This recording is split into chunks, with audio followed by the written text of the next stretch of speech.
Back on NFL Live. Today is June 2nd, which is a big day on the NFL calendar. Why is that, you ask? Well, I'll tell you. Because cutting or trading a player after June 1st allows a team to spread out the dead money salary cap hit over 2 years instead of absorbing it all this year. There were 14 players cut earlier this offseason who were designated as post-June 1st cuts, which meant they could sign with other teams whenever they wanted, but the teams that cut them wouldn't get the cap relief until today.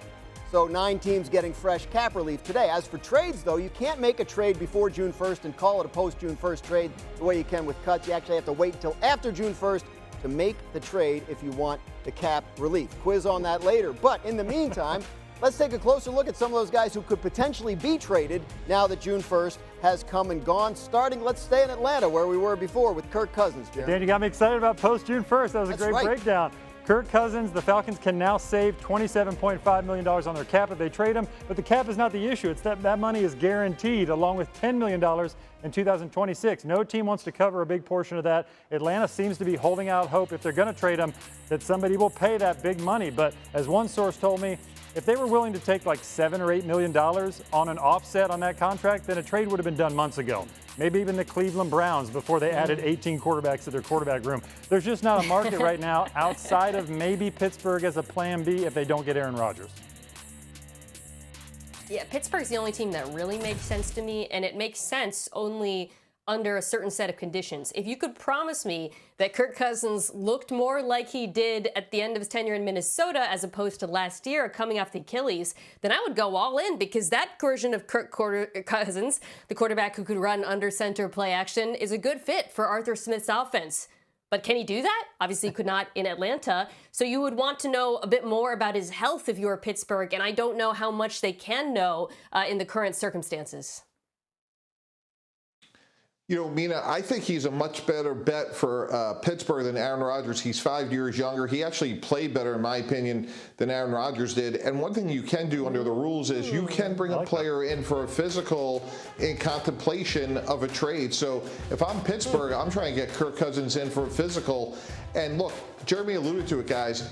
These are hard deals to get done because not only are you negotiating draft choice compensation, but you also have to come to an agreement on who's paying what in terms of the guaranteed money, and obviously that's going to be a big hurdle to overcome. Cousins had shoulder and elbow injuries he suffered in Week 10. Wasn't the same after that, so we'll see where that goes as the offseason moves along. Dolphins have been upfront about the idea that Jalen Ramsey won't be on their team this year. What are you hearing on him? Yeah, Dan, I'm hearing that the Miami Dolphins are still engaged with multiple teams on a trade for Jalen Ramsey. There is some optimism that something could get done. Money here an issue too, $24 million in guarantees, so perhaps they can split the difference with a new team. The LA Rams have been involved. To what extent is still unclear. I haven't sensed that they're getting this over the finish line right now as of yet. So it's been quiet on that front. You know, Seattle's a team that kind of interests me because they've been looking at a lot of the veteran free agent cornerbacks left. They wanted to draft a cornerback in the first 3 rounds, didn't. So that could be an option as well. Somebody's got to step up and cover that money, but this should get done in the coming weeks. Yeah, Jeremy, like we just talked about Kirk Cousins, there's 2 negotiations that have to go on with guaranteed money. Draft choice compensation, and then who's paying what. And now that it's been out there publicly, if I'm the Rams or some other team and I want Jalen Ramsey, knowing that Miami's going to eventually trade him, I'm not going to move a lot on the guaranteed money, and I'm sure that's one of the reasons this is going to take a while to get done. And I know we're all in the dot connecting world, but I think going back to the Rams makes a ton of sense. You know, they were the team that probably played Philadelphia the best in the postseason. Adding Jalen Ramsey, who probably has 2 years left at a high level, makes a lot of sense. Looking at this roster, I was actually a little bit surprised they didn't upgrade at cornerback, because it does stand out to me as the weakness on this depth chart. And if he were to return to the Rams, I'd be interested. They could use him inside, similarly to how they did back when he was on the Super Bowl team playing the star position. He gives them some versatility. He's excellent against the run. He's a terrific tackler. So I feel like that reunion is something we could definitely see happen because it makes football sense. Staying with the Dolphins, there was some noise earlier this offseason around Tyreek Hill. Is that a guy that could get traded, Jeremy?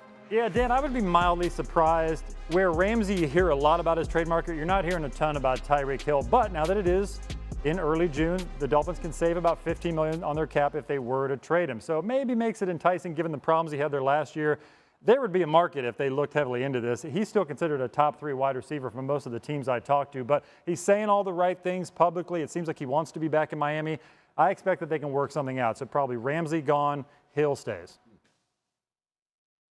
Yeah, Jeremy, earlier in the show, we discussed timelines and, why Kyle Pitts being traded seems inconsistent. I'd say the same thing here. A year ago, Miami extended Tua Tagovailoa, and when you think about how explosive this offense is when they're all out there and healthy with, Tyreek Hill and Jalen Waddle. So I'd be hard-pressed to see, you've invested into, he's obviously your future. They've invested in the offensive line, which I think will be better this year. So trading Tyreek Hill to me just, again, would seem inconsistent. Yeah, they extended Tua last offseason. They also extended Jalen Ramsey last offseason. We just talked about him being traded. So you never know what's going on down there in Miami. Mina, in a hypothetical world where Tyreek Hill were to be traded, who should be calling the Dolphins? Yeah, I'm looking at teams that could use a deep threat. Once again, I will mention the Chargers, who I alluded to with Kyle Pitts. I think that's the missing piece on that offense. So that makes sense to me. Elsewhere in their division, the Kansas City Chiefs. I don't see that happening, but there is a need there. Maybe things have softened over time. And then another team we talked about, the Atlanta Falcons, to me, especially, by the way, if they were to move on from Pitts, you got a big arm quarterback who likes to throw downfield, really like, Mooney and London, but they could use another receiver and another deep threat. And I actually think from a football perspective, that would make sense as well. One other team I'll throw in there, which is if we're one player away and we're on a rookie contract, what about the Commanders? We're trying to close the gap on the Eagles. We added Deebo Samuel. We have Terry McLaurin. Why not add maybe the most explosive player in the NFL and take advantage of the fact that Jaden Daniels is still on a rookie deal? Yeah, the Commanders weren't afraid to add this offseason, bringing in Deebo Samuel, Laramie Tunsil, so they're obviously in go-for-it mode. So that's three big names that could potentially be dealt now that June 1st has come and gone. Jeremy, take us through a couple more, starting with Jair Alexander. Yeah, Jair Alexander, Dan, he's a situation where he and the Packers are still talking. They're trying to find some common ground on a potential reworked contract. They have not hit a sweet spot yet. Now, if they were to trade him or cut him, they could save $17 million on the cap, but there just hasn't been a lot of momentum to find a trade partner. I was told that Jair will honor his contract as it stands unless they can find out a new contract that makes sense for him. So right now they haven't done that, but I expect them to try to shake something out. They're particularly thin at corner without him. And then you have Bryce Huff of the Eagles. So this is a situation where I was told the 49ers were trying to make this work since March. They've had their eyes on Huff because of Robert Saleh coming in. He had success with him with the Jets. He could make him a full-time rusher, get the best out of him. The Eagles simply could not. And so a trade should go down here really any day. They'll probably spit the money. It sounds like San Fran will cover about $8 million of his hefty contract. Then you got the Titans of Will Levis. We hit on him earlier. So right now there's not a lot of trade traction. He's on a rookie deal, so they wouldn't save a ton of money if they traded him, but they could save a few $1 million on their cap. But right now he's probably going to be QB2. Not a lot has changed. I think if there's a market that heightens for him, that they would look into it. But for now, there's not a lot of momentum. So it should be Cam Ward 1, Will Levis 2. We start with some breaking news out of Detroit, where All-Pro center Frank Ragnow announced his retirement today. 29-year-old Ragnow released a statement saying, in part, "I've tried to convince myself that I'm feeling good, but I'm not, and it's time to prioritize my health and my family's future. I have given this team everything I have, and I thought I had more to give, but the reality is I simply don't." The latest headline out of Detroit this offseason has started out the Lions losing offensive and defensive coordinators Ben Johnson and Aaron Glenn to the Bears and Jets head coaching jobs, respectively. Last month, the team fully cleared edge rusher Aiden Hutchinson to resume football activities after he missed 12 games last year due to a leg injury, so that's some good news. And then today, Ragnow announcing his retirement after 7 seasons in Detroit. Word out of Detroit that the team may turn to second-round rookie Tate Ratledge to fill the void at center. We have Jermey Fowler, Mina Kimes, Mike Tannenbaum here to break it all down for us. Mina, let's start with you. What does this mean? How big a loss is this for the Lions?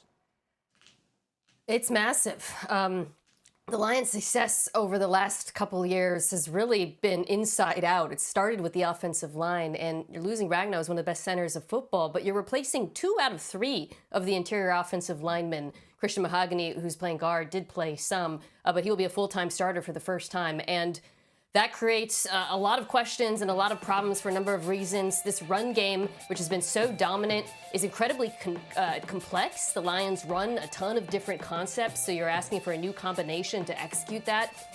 And then pressure. Jared Goff has been absolutely fantastic in Detroit, but he remains an incredibly pressure-sensitive quarterback. Over the last 2 years, when he is kept clean, he is first league-wide in QBR. when he's under pressure, that drops to 27th. So there's going to be a lot of pressure in a different way on this new offensive line, and their new offensive coordinator has to figure all of this out. And, it's going to be quite a transition in Detroit, but this is a big, big loss. Yeah, I mean, from the Lions side, I was told that the team knew that Ragnow was considering this for a while now this offseason. They were kept abreast of the situation. They very much hoped that he was going to come back. So there was probably some nudging, but they still respected his process. They knew what he meant and that he sort of had ran out of gas here. But they are under no illusions that this is not a huge loss. Ragnow, league-wide, is known as one of the best communicators at the center position. So you can't replace that. They have Graham Glasgow, who can step in, a veteran, can play guard or center, but they're just not going to be the same. Yeah, Jeremy, to that point, it certainly looks when they took Tate Ratledge in the second round that they had a pretty good idea this was coming. And I'm sure there's a lot of communication and respect between Frank Ragnow and the front office of the Lions. And look, I think Ratledge is going to be a really good player over time. He's more of a center only. But you make a really important point. When you combine John Morton, the new offensive coordinator, and presumably if it's Tate Ratledge, who does play center, maybe Glasgow slides in, but if it is Ratledge, now you have a new offensive coordinator and a rookie single caller at the center position. That's a really important job. So not saying they can't overcome it, and Mina makes a great point about the pressure sensitivity of Jared Goff. It's going to be a work in progress. You don't replace someone like Frank Ragnow overnight. It's going to take some time, regardless of how good Tate Ratledge may ultimately become.